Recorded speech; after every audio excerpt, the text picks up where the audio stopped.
You're listening to Worth Electronics What's Up radio podcast, where each week we are seeing what's up in the world of electronics and PCB design.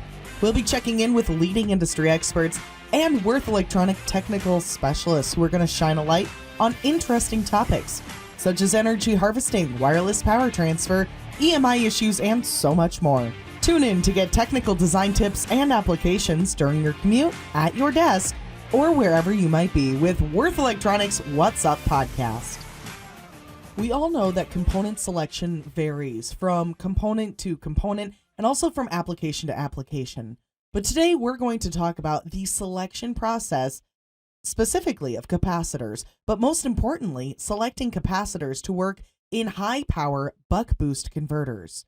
This selection process is quite complex and not all points can be covered in one presentation, but we will discuss the differences in technologies and also how to get the information to select the right capacitor.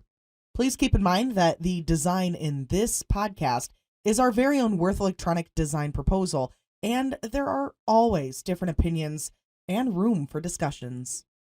Today we will cover the following points. So we go shortly why we choose this specific DC-DC converter. After this, that we will have a look what are the differences between buck boost and then also what is special about the buck boost topology in the short term. Of course, then the bigger block would be the selection of the capacitors for the input and the output of this converter.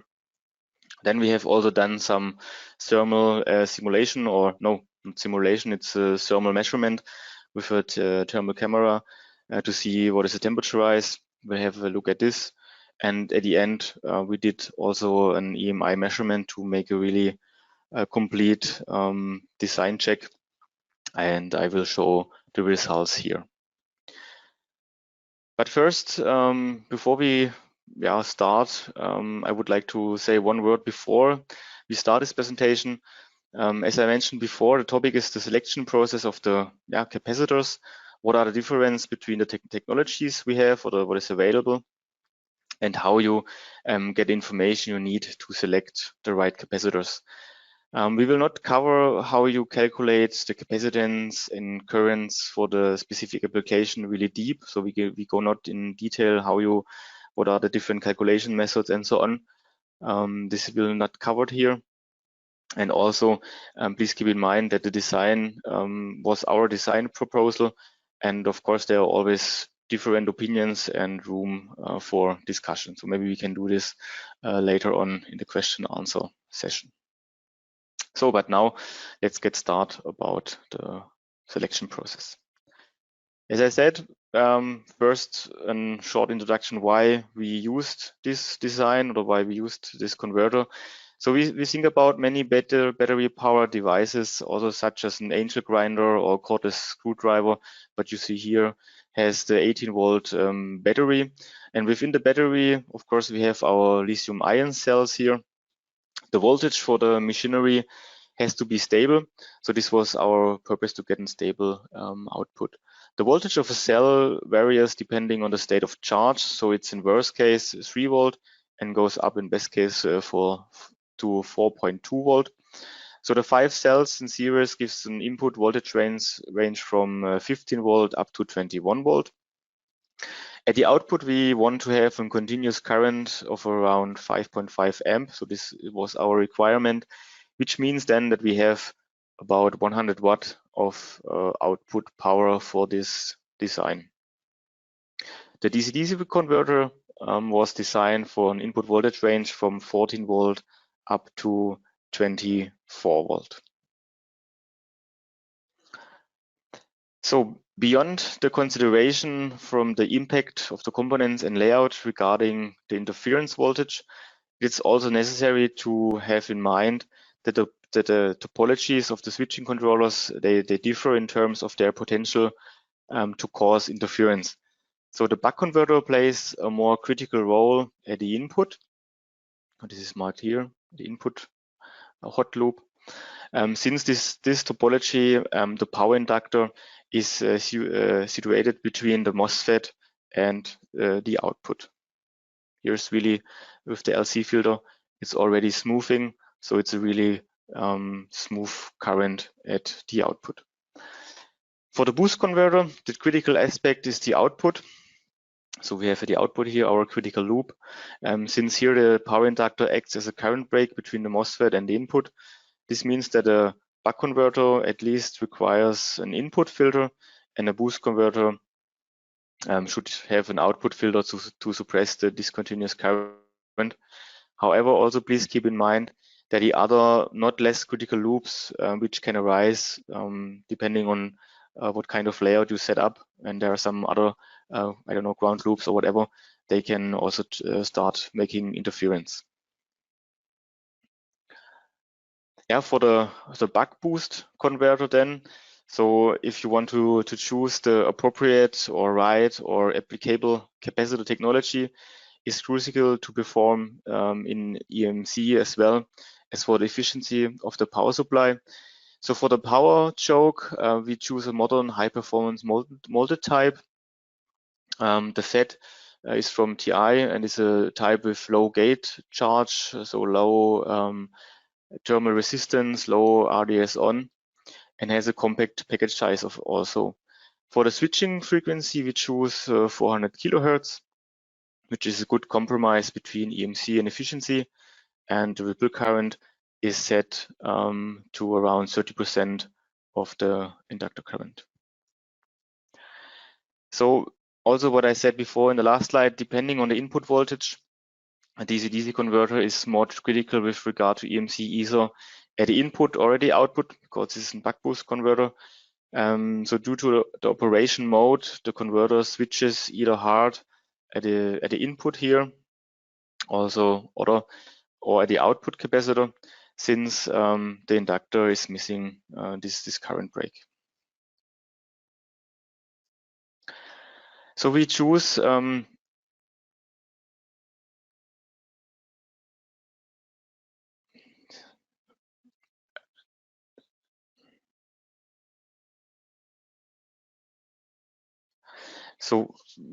our power IC from Analog Device. And however, of course, there are different vendor and possibilities available. So one advantage is the simulation model for the LT Spice. We use the versatile LT3790 for a 4-switch buck boost with internal FETs and input voltage range up to 16 volt. It has a precise current measurement and selectable switching frequency. This ensures a high degree of flexibility in the design. And for the design phase, there are tools available like LT Power Cut and also LT Spice to get the right simulation and also the right results. One important point is of course the calculation of the capacitance. For this, we need also the right inductor. So the inductor in our design is a WE-HXMI with the 6.8 microhenry. Our selection is based on the calculations with the formulas from the datasheet from the manufacturer. We set a duty cycle with around 78%, and the maximum output current for the application is defined with 5.5 amp, as I already mentioned. The input voltage ripple is limited up to 100 millivolt peak, and the switching frequency is also still our 400 kilohertz. The ripple current from the inductor is around 1.6, 1.7 amp, and in buck mode, and the allowed output ripple of the voltage is around 20 millivolt as an output ripple. So we get, with this definition, we get for the input capacitance 21 microfarad, and for the output capacitance, we get our 25 microfarad. Of course, another important specification is our RMS currents. So for the capacitor selection, the currents generates the heat inside the capacitors due to the ESR, and this will result in aging of the components. For the input current, we get around 4.9 amp, and the highest output current is in buck operation, and here we have the 11.9 amp. In boost mode, we have less RMS current, only 3.1 amp. Now that we have the values for our input and output capacitance, And for the different RMS current, we can start our selection of the suitable capacitor. So in the beginning, the huge variety of the different capacitor technologies and also of the different vendors might seem difficult to handle, but of course I do my best to provide you a guideline to the selection. Overall, we have the technologies available for aluminum electrolytic, aluminum polymer, ceramic, film, and of course also supercapacitors. But not every technology is suitable for the DC-DC converter. In our case, because of the case size and electrical specification, we select our capacitors out of the aluminum electrolytic, polymer, and the ceramic capacitor technology.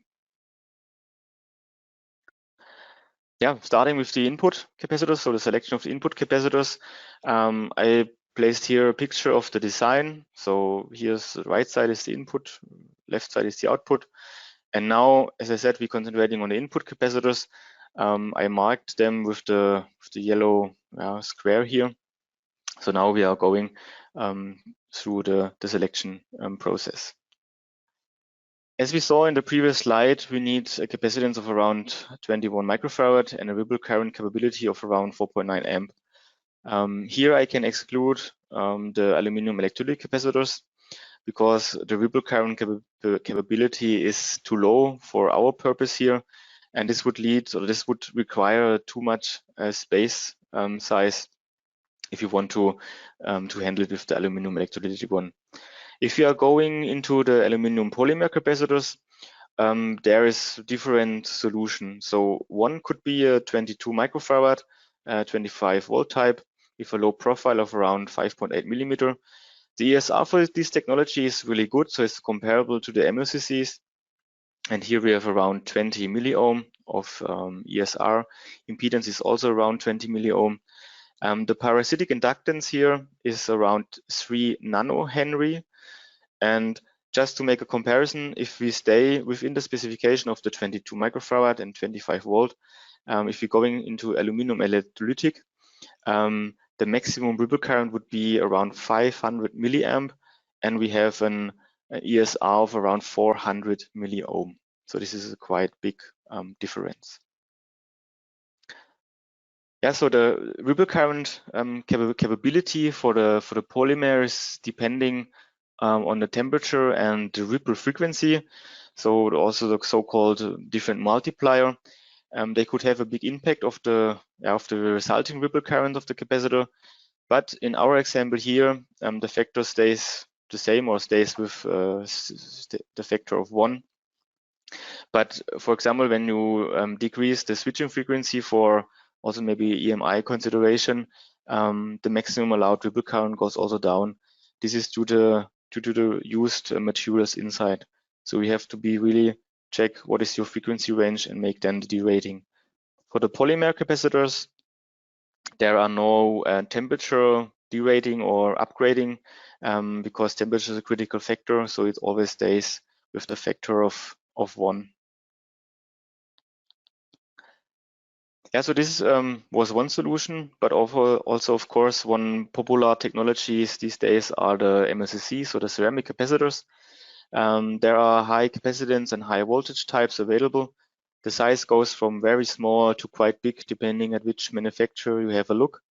So yeah, I choose the first solution here. So let's have a look. There is a 22 microfarad, 25 volt MLCC available. This sounds quite promising, but we have to consider certain effects of those capacitor, so with the ceramic types. The biggest one is the voltage dependent capacitance. So in our example, we lose around 77% of nominal capacitance when we apply 21 volt. So we get just around 5 microfarad, and we choose 22 microfarad. So the ESR of this part is of course quite low. So we have an ESR of around 3 milliohm, and this will lead to an rated or ripple current capability of around 6 amp within a 20-degree self-heating. Due to the aging and the change over temperature, we lose also another 10% of capacitance.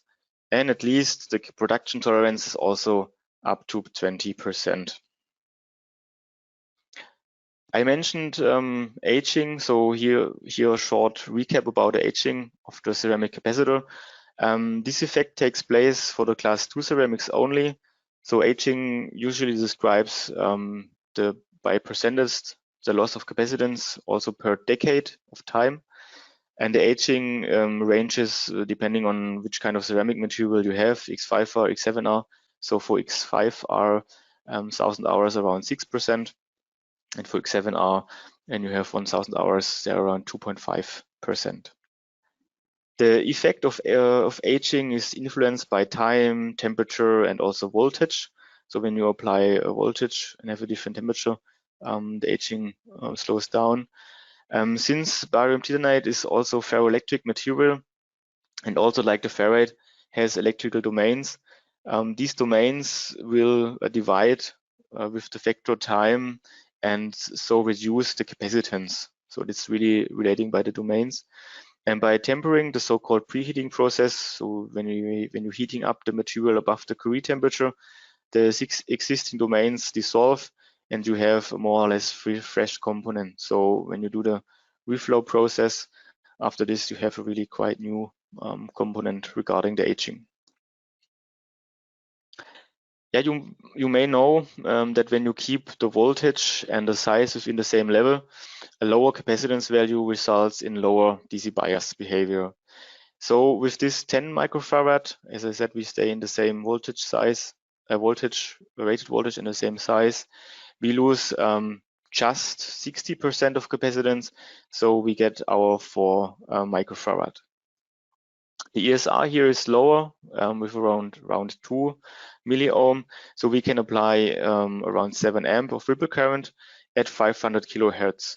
So when you go up with the frequency, you can apply more current. When you go down, you have to derate the ripple current. There are diagrams available. So because it's a X7R ceramic, the aging is around just 3%, and the temperature change is only 2%. And what you see here on the right diagram here, so it's showing the DC bias. So it's a DC bias diagram. You can see the different resulting capacitance of the different case sizes and ceramic material. So yeah, you see 25 volt every time, the same capacitance value. When you go down with the size, the DC bias is worse, so you have more capacitance loss.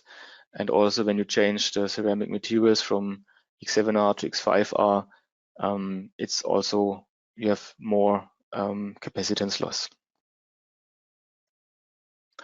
Our last approach for the MLCCs here is a 4.7 microfarad MLCC, also in the same size. But I go up with my rated voltage here. So I go up to 50 volt. And so we see that the capacitance change here is only about 16% at 21 volt. And also we get here just the 4 microfarad, but in comparison to the other MLCCs, the capacitance drop is really less. The ESR here is also quite low with 2.5 milliohm, and this is why we can also apply here our 7 amp of ripple current. Aging temperature change is the same as before. The parasitic inductance for this MLCC is around 0.26 nanohenry, so around 260 picohenry. And also one interesting point is the different DC bias, what you see on the right side here for the different rated voltage. In our case, when we are going up with the rated voltage, it brings a significant increase of our capacitance. So we are here with 21 volt. When you compare it, this is what I said, you get really more capacitance out of the component. So therefore, the solution for the first input capacitor would be our 4.7 microfarad ceramic capacitor. Of course, we need more than just one, but 6 capacitors requires a really small board size. And because of the parallel connection, we also decrease our ESR and ESL even more. And also we divided the ripple current load. So one component could handle the ripple current, but of course the capacitance is too less. to get a stable result. So we place the 6-time MLCCs, we get a 24 microfarad, 21 is what we calculated, and the RMS current for one capacitor is just roughly around 1 amp. So there is no big deal. What we also did with the ESR, so we decrease it to around 0.42 milliohm, and the ESL, when we calculate it, is now 43 picohenry for the 6 capacitors. But one also important point of the input capacitor selection is to fulfill the so-called Middlebrook criteria. So the damping capacitor of the filter, so what we see here, should be approximate 4 times larger than the input capacitor to avoid any conflict with the input impedance of the system. So the damping capacitor must exhibit a low impedance, or a lower impedance, than the damping resistor at a resonance frequency, to ensure that the damping resistor is capable of effectively attenuating our resonant peak of the filter. So this leads to an capacitance of around 84 microfarad. We choose a little bit lower capacitance because we think that this capacitance will be enough to damp the filter, and because of the high ripple current we have, you cannot use an electrolytic capacitors. It would get too hot. So what you also can think about to don't use an resistor in series, you can use the ESR of the capacitor, but as I said, you have to check the temperature rise. In our case, it would get too hot. This is why we selected an specific resistor. So we choose a low inductive SMD 6-film resistor, which can handle the power, so have enough power loss. The high pulse currents through the blocking capacitor, and the required low ripple make a combination of aluminum polymer and the ceramic capacitors the best choice here. So this is why you see also at the beginning, when the design, we place those two different technologies.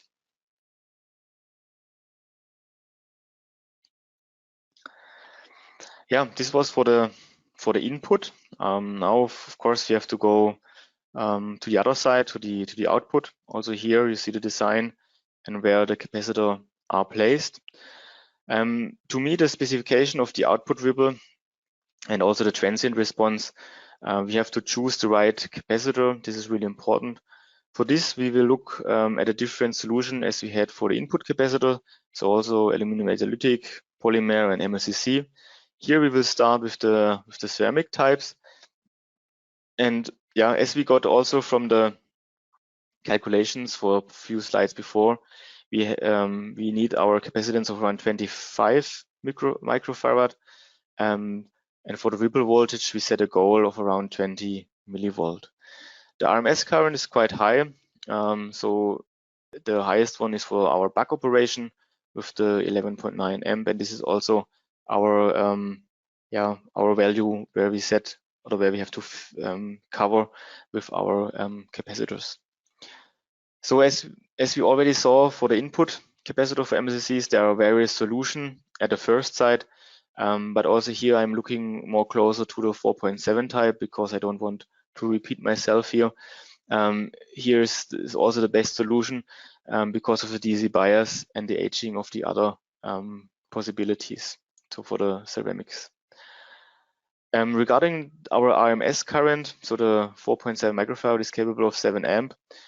Because of the DC bias, as before, we need our 6 MLCCs, and this results in an RMS current per capacitor for the buck operation in 2 amps. So this fits really well for this purpose. Also, the required board space of this solution would be just 48 square millimeters. As really regarding just the components, of course, when you have the real board, the space would be, or the board space would be bigger because you have to place it and you have to make space between the components because of the cell feeding and so on. But just to give a rough number, we have this 48 square millimeter. Because we have the simulation model, I did a simulation of the output to show the influence of the capacitor selection. So the left picture, in the left picture, I simulate when I just use one 4.7 microfarad, as really just one capacitor, MLCC as output. Of course, this is far too low as we calculate a different capacitance value. But because we can simulate it, I can show it. So we would have here an ripple voltage of around 1 volt because we have a really low ESR with this 3 milliohm. The other picture, so the right picture shows our 6 MLCC, so 6 4.7 microfarad output capacitors. This will lead to a ripple voltage of around 100 millivolt. And also we see some spikes here in the design. This comes due to the ESL of the component, and this have to be figured out with also the layout and maybe a combination of other technologies to get a really good result. So we go ahead with our capacitor selection. We can try to find a maybe better solution with the aluminum capacitor or polymer. There's more or less the same limitation for the aluminum electrolytic as before, because we have also the really high ripple current. We have to skip them, so we can sort it out of the game, the aluminum electrolytic one, because of the low ripple current capability. For the polymer capacitor, there's of course a good solution. We have an 33 microfarad with a 2.67 amp of ripple current. Because of the high ripple current from the DC-DC converter, we will need our 5 polymer capacitor to get a ripple current per capacitor of around 2.38 amp. So yeah, so then we meet the specification of the component, which is mentioned in the data sheet. But of course, we have a really high capacitance at the input. So we have around 165 microfarad. This is maybe too much. Yeah, when we use the 5 capacitors, we get a required board space of around 243 square millimeter. Yeah, this is all in comparison between to the MLCCs. This is really quite high because also we don't need this high capacitance at the first space. Okay, what we can do, yeah, we can try to reduce the single capacitance. So the lowest capacitance we have for polymer is the 4.7 microfarad, and it's a 100 volt type. The ESR is with 20 milliohm, more or less the same. We have our ripple current capability of around 1 amp. So this will lead in around 12 capacitors we would need to fulfill the criteria what we have.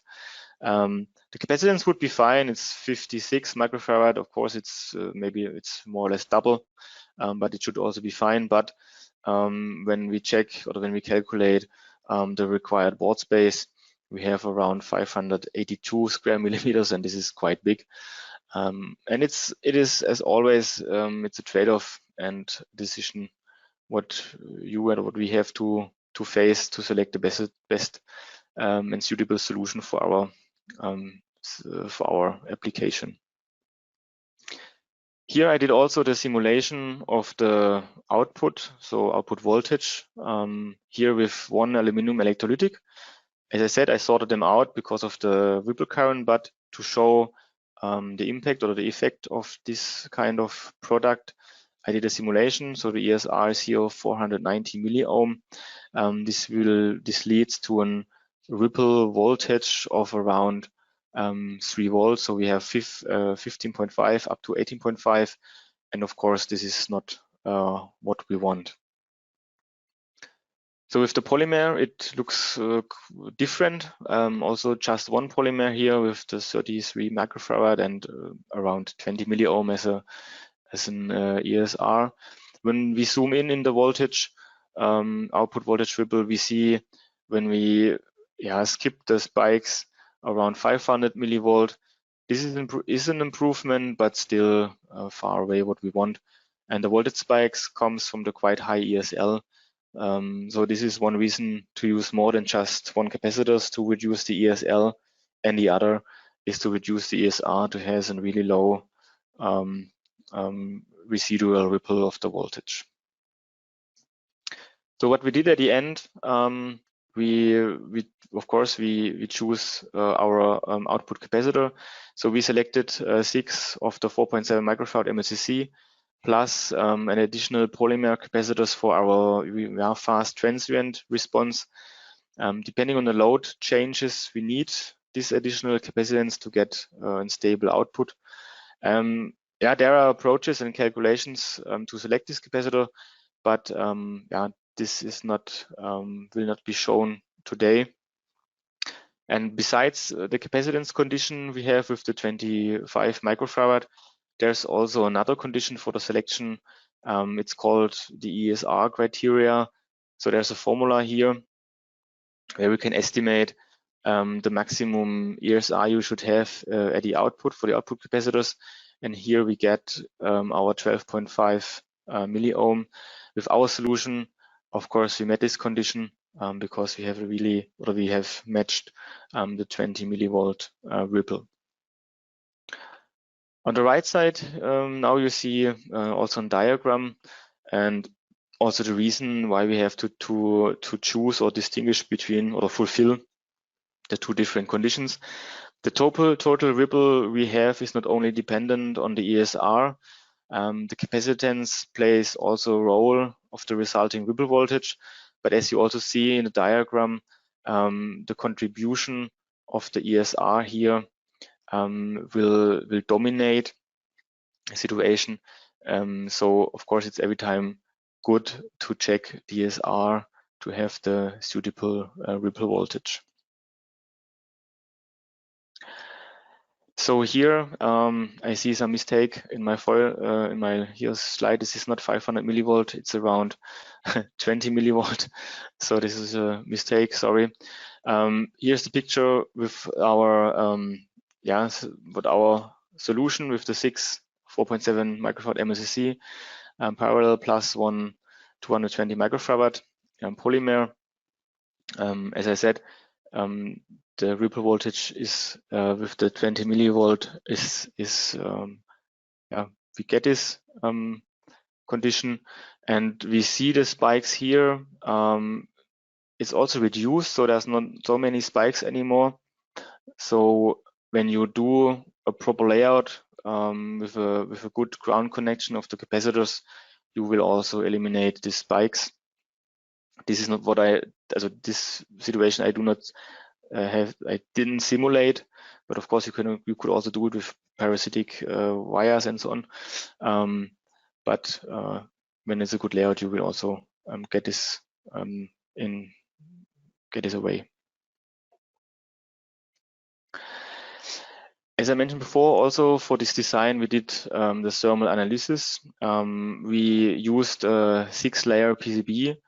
Also for improved EMC and of course also the thermal performance. The thermal performance is really important to check because some components, they have an expected lifetime. Of course, every component has some kind of lifetime, but especially the aluminum capacitors has a defined endurance.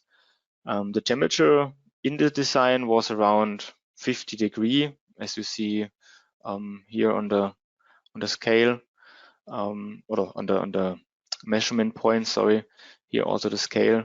So of course we have some hotspots also on the bottom side from the switches and so on, but we see also that the capacitors on the yellow squares are quite cool.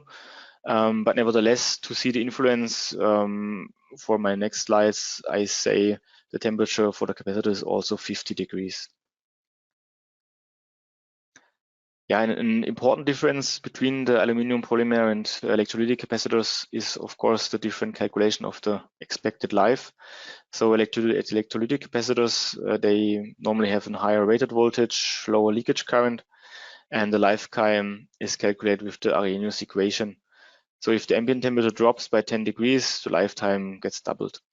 For the polymer, they have, as you see, or as you saw, a low ESR, also high ripple currents possible, and they cannot dry out, what electrolytic can do. But they are limited in maximum size and voltages. So there are approaches with high voltage polymer, but yeah, with the aluminum you can go higher. Yeah, however, the lifetime is calculated with a slightly different equation. So if the temperature is reduced by 20 degrees, the expected lifetime increased by a factor of 10. And factors what influence the lifetime are really humidity, the atmospheric pressure, vibration, operating voltage, ripple current, and also the charge and discharge cycles. And one word about the main factor that caused the dry out is really the ambient temperature and the self-heating due to the ripple current. So it's always a good point to check the temperature of the capacitor. It's also possible to check the core temperature of the capacitors with a temperature sensor inside. So there are different possibilities to check this.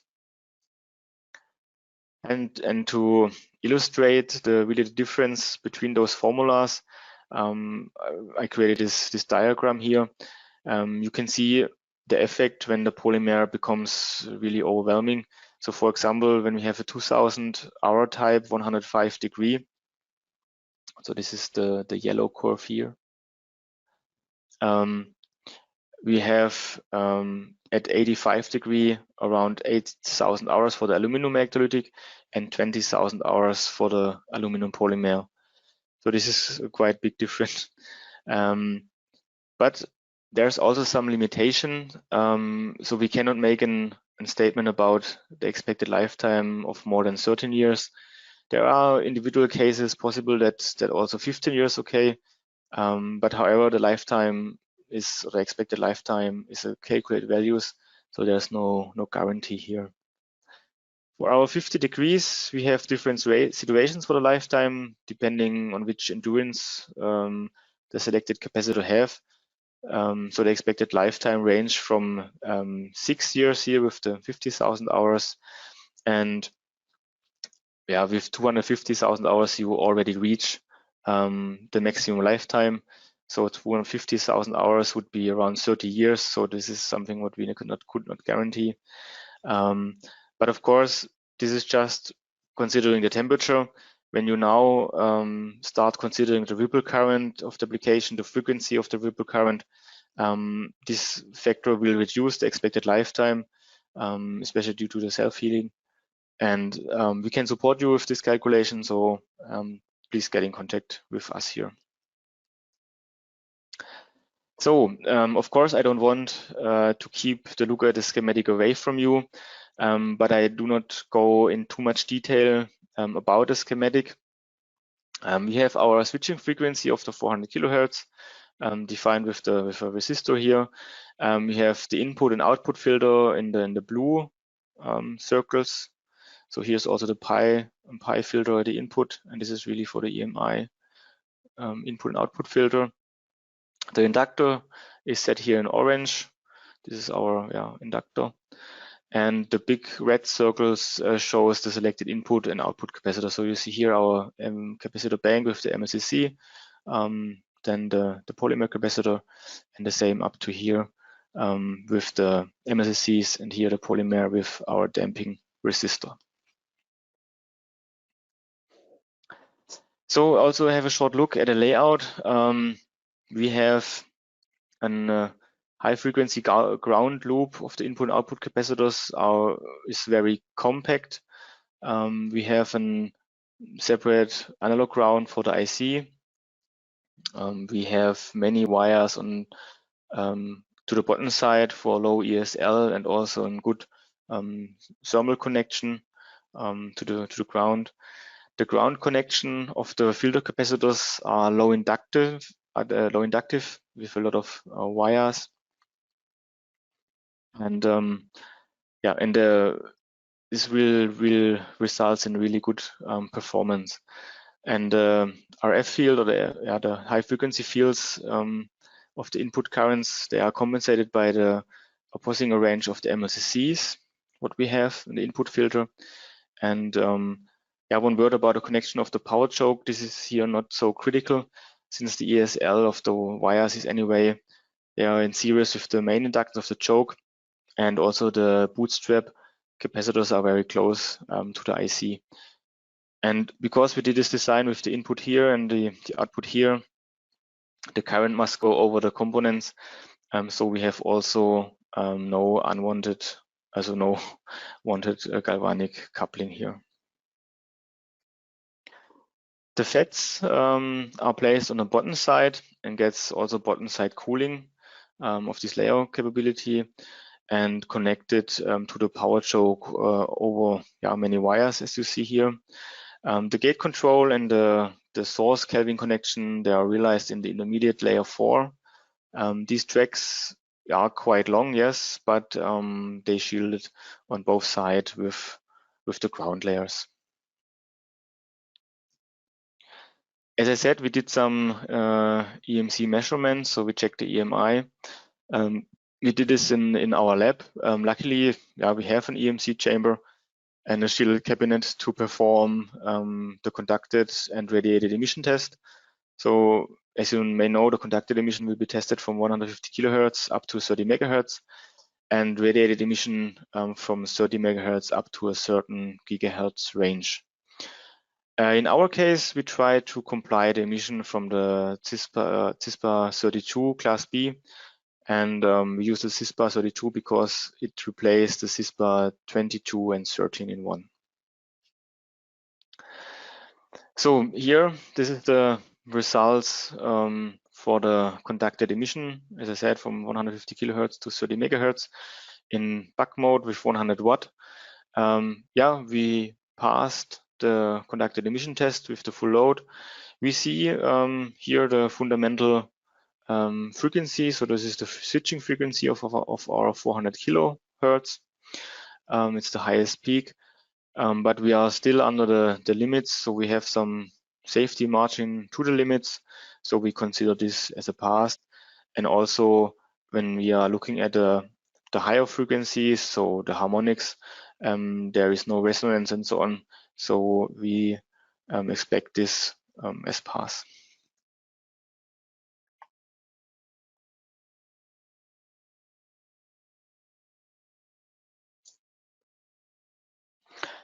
The same for the radiated emission. So we, as we saw here, we have enough safety margin to the limit. So we also pass this test. We stopped the test at a 450 megahertz because we saw that there would be no interference in higher frequency range. So there was no coupling, no resonant. This is why we stopped here. However, of course, for a certified measurement, we have to measure the complete defined range, so up to 3 gigahertz, 5, 4, whatever. So, but we stopped here because there was no interference. Yeah, this is it. I would like to summarize the information what we have seen today. The buck converter is critical at the input and the output. Different vendors for the power stage ICs are available. We have different approaches to calculate the values for the capacitance and RMS currents. There are simulation and selection tools available. Of course, app notes and documents too. We have many different capacitor technologies available, but not every technology fits to the requirements. Mostly the space requirement is a big limitation.